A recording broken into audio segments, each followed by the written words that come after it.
Today we are checking out Unlucky Morpheus for I believe the third time. This one is called Knight of Sword. Here we go.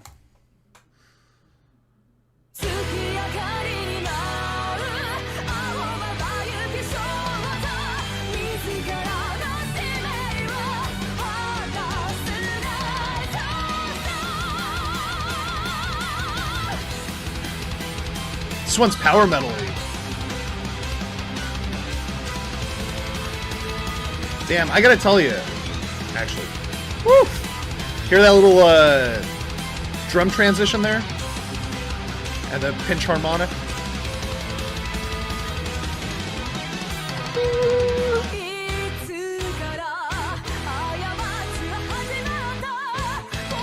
Wow.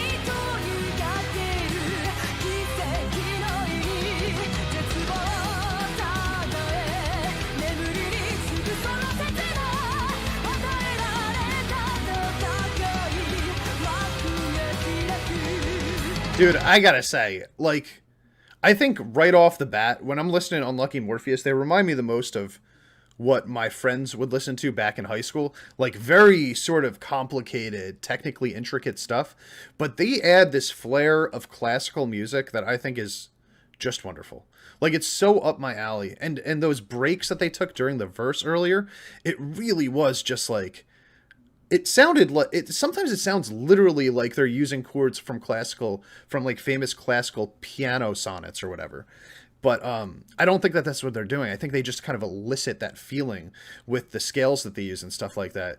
It's so good. But also, like, they are so technically proficient. Like, they know let's keep listening. I don't want to speak completely out of turn. We're only a minute in. But I mean, they're definitely one of the most technically gifted bands that I listen to, especially from a writing point of view. Let's go.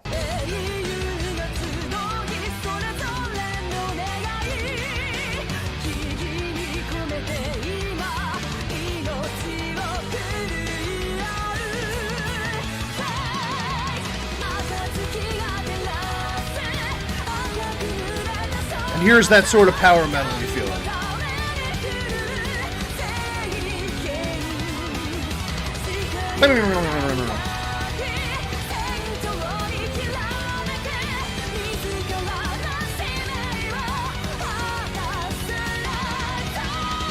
She's also very attractive. And get a little Iron Maiden in there.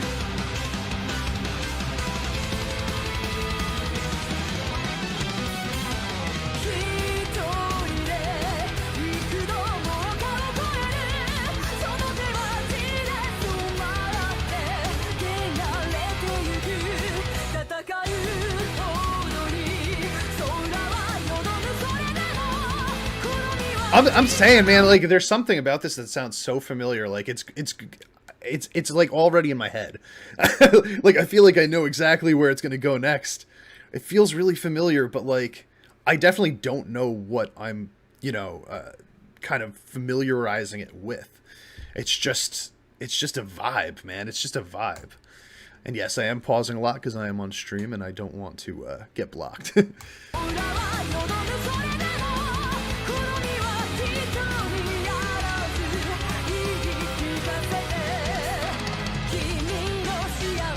No.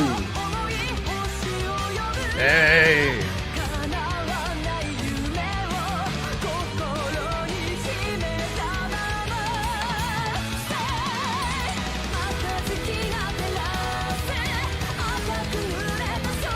That part right before this chorus, that guitar riff, that was my favorite guitar riff of the song so far. I just want to hear it one more time real quick. This is one of my favorite guitar riffs that I've heard them write in general, I think. It's not even like it's crazy complicated. I just love the way that they put it together.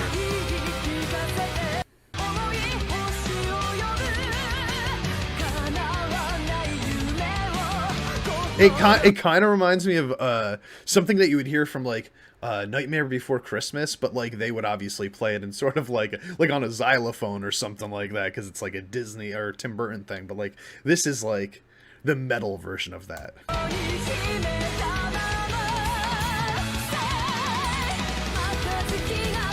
She's got incredible vocals too.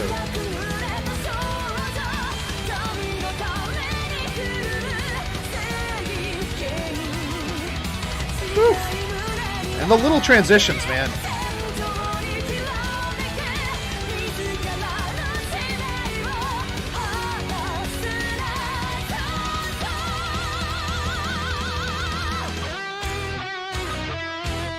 Hey.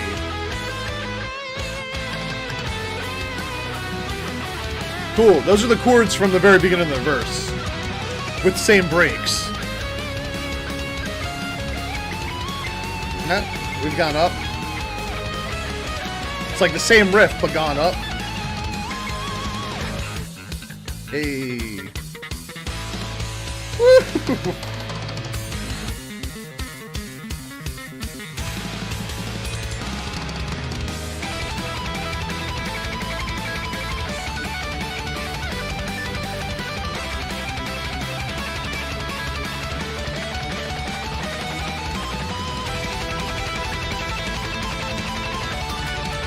Wow.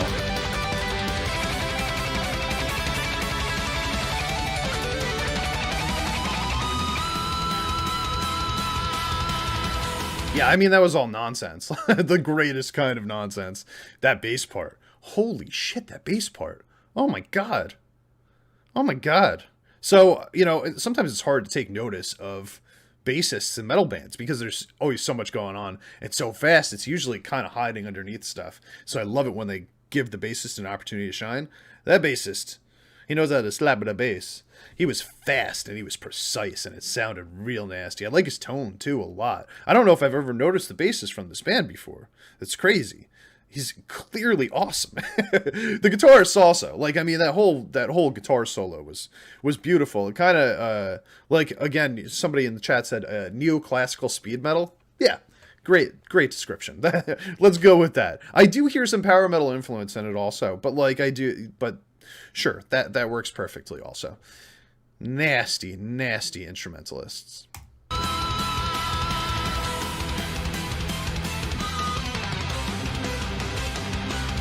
And let's not forget about the fact that I've, in their other songs, have really harped on how much the violin helps their music.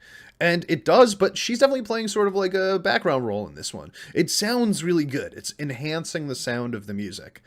But she's really not being featured, and that's okay. I think it's kind of cool that this is the first song where I'm really seeing her not be featured.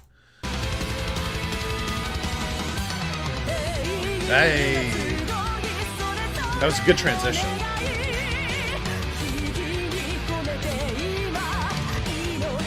Love that riff.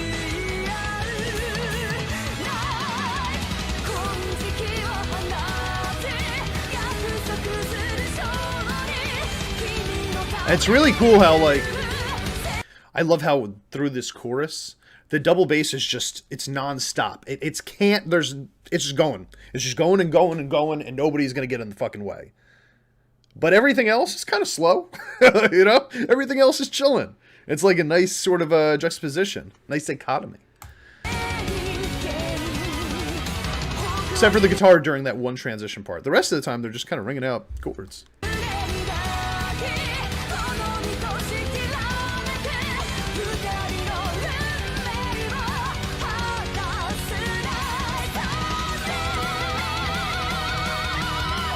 See, that to me, this to me feels so power metal-y. Like, when she goes, ah!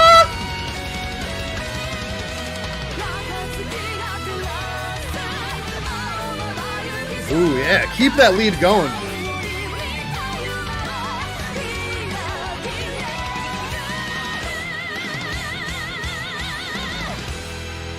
Yeah. I have zero problems with that song. That was good shit right there. I gotta say, right off the bat, my favorite part was just the sound in general. And this is what they've been, and this is why I keep putting them on polls. Every time I hear them, I go, damn, I love that classical metal shit. You know, it's like such a perfect, it's a match made in hell.